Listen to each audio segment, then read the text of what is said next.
Hello, everyone, and welcome to Jess and the Guest. As always, I'm Jessica Hopkins, and today I'm joined by comedian Mary Beth Barone, who's currently on tour, so please go see her now. We talk her amazing shows like Drag His Ass and Mary Beth and Friends, Worst Bombs, Biggest Pet Peeves, craziest things happening on the live shows, the best Halloween costume I've ever seen, and so much more. I hope you love this episode. I have to talk about your Halloween costume. It lives rent free in my brain. It was the best thing I've ever seen. How how was that? How did you come up with it? How long did it take? Tell me everything. Well, it was Benny's idea, and he was like, let's do Courtney and Travis. And I was like, you know what, why don't you and Terry do Courtney and Travis, and then I'll be Megan Fox, and we can find a Machine Gun Kelly, or I know it can be Machine Gun Kelly, who's Benito's friend. And basically he was like, no, you're being Travis. And I was like, okay, but I don't want to look like Megamind. Like, I really need to make sure that like the makeup looks good and stuff. And he was like, don't worry, we're going to find like the best makeup artist. And like, I know a girl who does prosthetics who's amazing. So I showed up at his place, and lo and behold, Allie does makeup, came through. She starts putting the bald cap on. And I was like, you know what? As soon as I met her, I was like, I trust you with my life. So it took about, I don't know, I want to say only like, maybe it was like 3 or 4 hours. I can't remember. It was definitely like a full day leading into the party. And then obviously I had to get my cheekbones defined and things like that. So Lily Keys did the face makeup, but it was really amazing. And Allie had printed out all the tattoos, so it would be very, very official looking. And yeah, it ended up being really fun. And I've never been bald before, and I actually found it very liberating to like not have my hair in my face all night. So I highly recommend it, actually.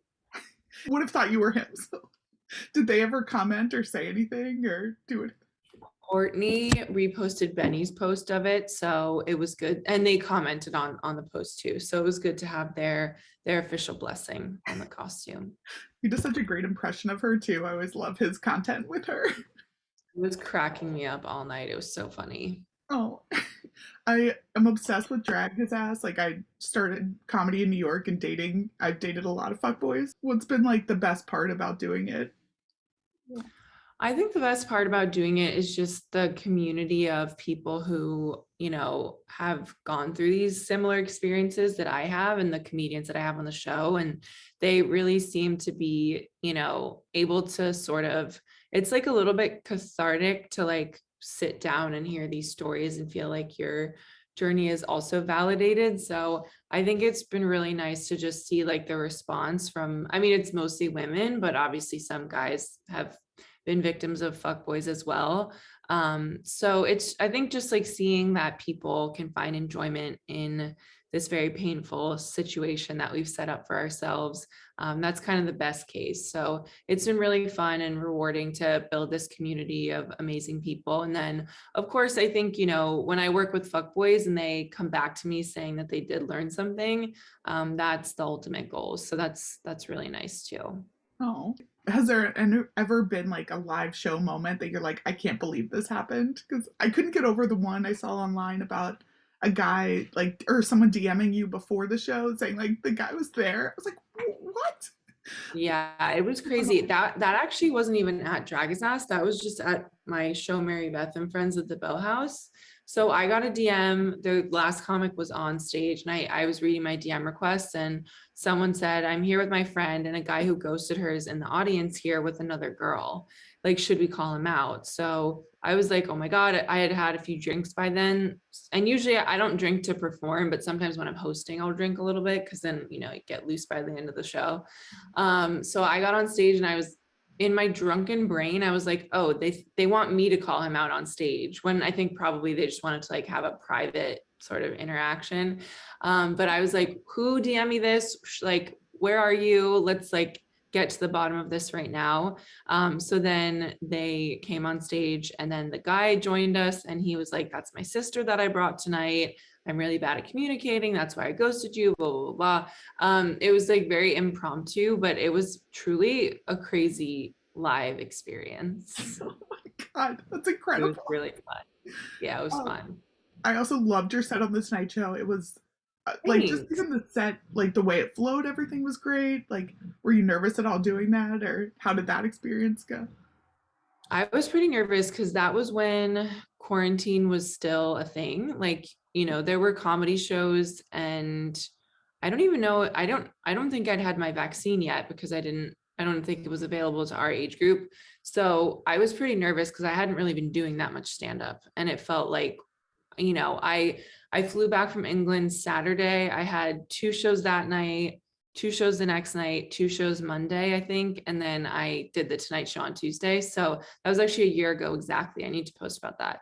But I was extremely nervous. And one thing that's great is the booker there is like so knowledgeable and he is so supportive and helpful. So I really felt like he was on my side and that helped me feel comfortable sort of stepping out. And it was half the audience of the usual show, so I just tried to approach it as like, this is just a show for 60 something people, and yeah, then it will be on TV later. Try not to think about that as much. Oh my God, I can't believe that's scheduled too. It was crazy. It was a whirlwind, but it's so fun when those things happen. So yeah, I had a great time. I know you're going on tour now. Is there one thing you're like, I have to bring this on tour, or any like anything you're must bring?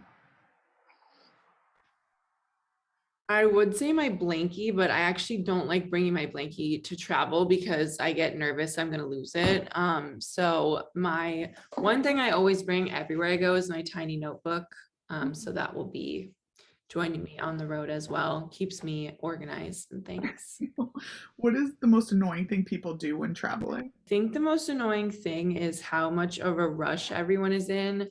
I mean, everybody's standing up to like board the plane when they call the first group. I'm like, if everyone just would calm down, like the plane most likely will take off on time. Let's just like not actually, you know what? I take that back. The most annoying thing people do when traveling is they are rude to the air host and hostesses because those people are so, especially in the pandemic, I feel like anyone who was working and not sick was overworked and just like they're doing the best that they can under these conditions. And I would see people take their masks off and, be just like dicks to them in general or make a fuss.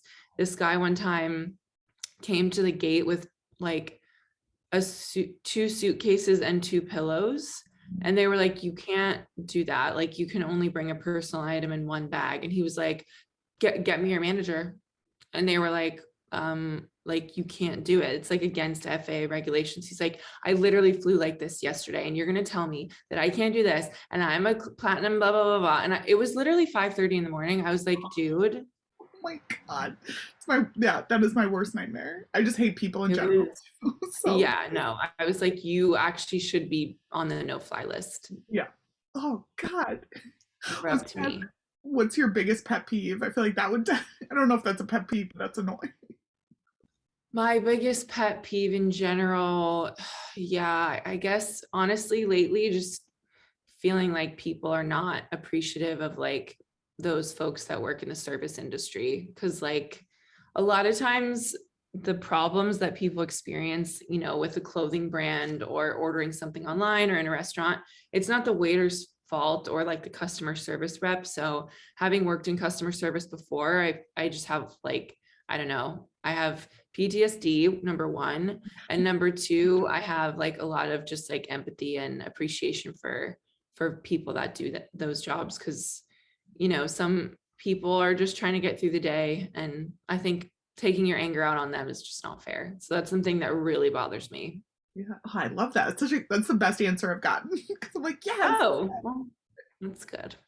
you're always so stylish too. And like when I started at UCB New York, and like I just felt like I had to wear plaid, or like I wore like these stuff that I look back now and I'm like, why did I? This is not me. Why did I feel like I?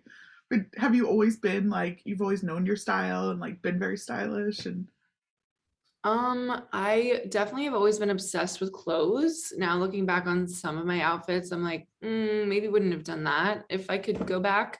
But I think, being obsessed with clothes for me started at a very young age. I think I was like, I was obsessed with outfits, and I remember a very specific, like I always wanted to be wearing pink, and I wanted to be wearing a big bow, and I wanted to be wearing makeup, and like, I don't know, I was very girly as a kid. So I think an interest in fashion, and having two older sisters, I would see fashion magazines, and I was just like obsessed with like brands and clothes to, for better or worse. But it was, I had fun, and I still have fun with fashion, and it's great.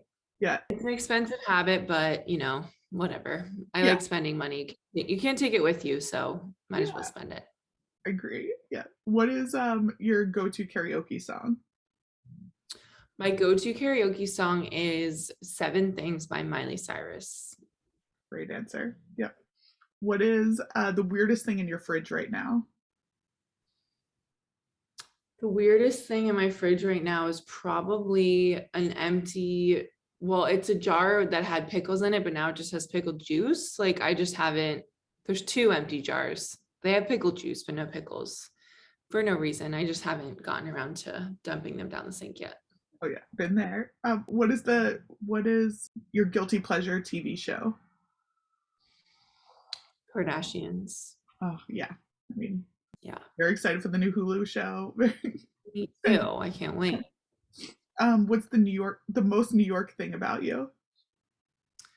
The most New York thing about the most New York thing about me is that how impatient I am. Like I want things, I want what I want when I want it. I want the subway to be arriving as I get to the platform. I want my Uber to be waiting for me outside before I even call it. And I don't take this out on wait staff at all, obviously, because it's not reasonable. But I'm like, if they could have the food for me ready before I get to the restaurant, that would be great. Yeah. What's the worst you've ever bombed on stage? Although I've never seen you bomb ever, but Thank you. I have bombed in my life. I have done it. The worst bomb I ever had was in Bushwick at the Cobra Club. This was a year into doing stand-up, and I was brought on stage. The host said that I was the person who caused 9/11 and that I was racist, like as a joke. Like yeah. she's a white woman as well, and she was just sort of joking around. And then my first joke, I do say I'm racist against white people. This was years ago, so my set obviously has changed a lot since then. But I think just like saying that after she had said that, it didn't go well. And then in the middle of my set, the microphone plug came out. And I had to put it back in. So it was just like, and I had friends there, and I just wanted to kill. No, not going to say that. We need to stop using kill myself as hyperbole. I didn't want to kill myself, but I definitely was extremely embarrassed. But I think it's still the worst show I've ever had. But one of the guys in the audience still asked me out to drink. So I guess men can really just see the forest through the trees. You know what I mean? He saw raw talent. And what's the dumbest injury you've ever had?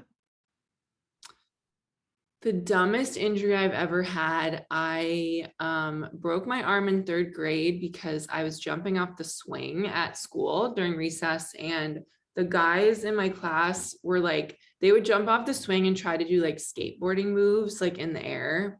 Obviously, being in third grade, we can find fun in anything. But I decided I was going to do the same thing. And then it was the summer, almost the summer. So my legs were a little bit sweaty and they got stuck to the seat. So my jumping off of the swing was a little bit delayed from what it should have been. And then I just landed directly on my arm, and it bent the wrong way. Oh, God. So. I'm so painful. And last question, have you ever been starstruck at all?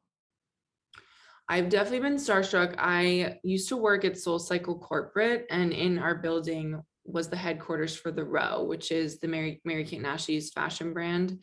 I'm like such a stan, ride or die for those two girls. And I saw them outside smoking, and I swear I almost fell over. Like I was shaking. I was beaming from ear to ear. And I was like, I hope I feel like this on my wedding day. Like I've never felt that in my life. So it was amazing. I feel like they raised me, so I would have died. Like truly. I'm sure you No, it was out of body, and I just I'll never probably feel that again, but that's okay.